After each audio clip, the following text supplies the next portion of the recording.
starí rodičia, milí predškoláci, srdečne vás vítam v našej základnej škole v Semerove. Veľmi sa tešíme, že ste naše pozvanie prijali a že ste prišli na prvé popoludnie predškolákov v základnej škole v Semerove. My sa dneska vyberieme na také dobrodružstvo o 3 prasiatkách, ktoré si stavali svoje domčeky. Ste pripravené? Áno! Kto si teda pamätá, čo som hovorila na začiatku, za akým dobrodružstvom sa dneska vyberieme? O 3 prasiatkách. O 3 prasiatkách.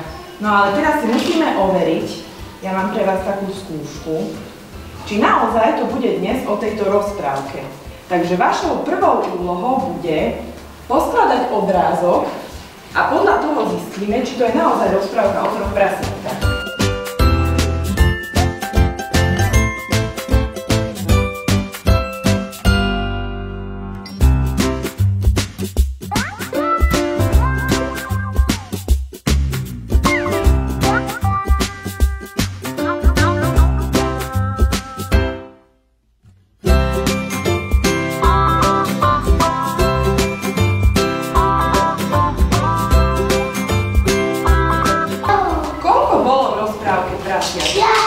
Nelka? 3 prasiatka. 3 prasiatka, výborne. Je tu takýto text, takáto rozprávka napísaná. Ale ten text je trošku taký smutný, lebo je bez obrázkov, že? Tak vašou úlohou bude mi pomôcť, aby ste tam správne nalepili jednotlivé obrázky, dobre?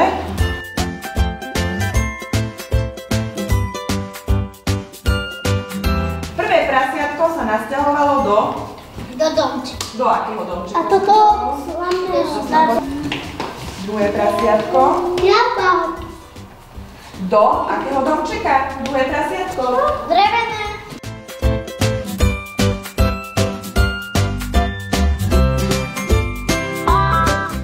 Výborne, takže sme to zvládli a teraz už nie je ten text taký krajší, že? Taký farebný.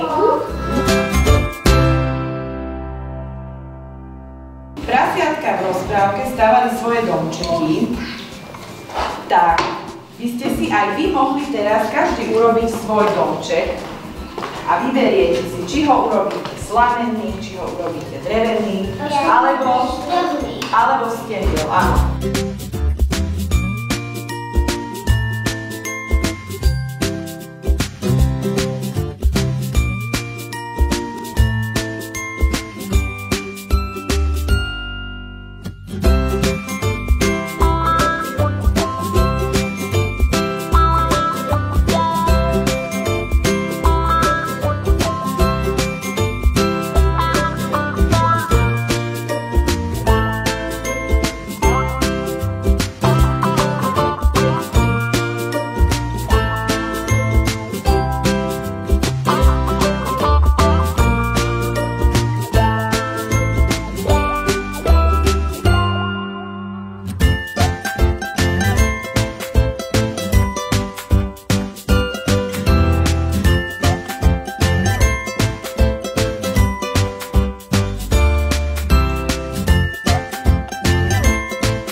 Že ste boli naozaj veľmi šikovní, že ste poznali aj celú rozprávku, že ste mi pomohli s obrázkami aj prečítať rozprávku a že ste si vyrobili takéto krásne domčeky a k tomu prasiatka. Hovorí sa, že po dobre vykonanej práci si zaslúžime nejakú odmenu, tak my sme si pre vás pripravili takú sladkú odmenu, že tú energiu, ktorú ste teraz zo seba vydali, lebo veľmi veľa energie ste vydali, tak tu si teraz doplníte do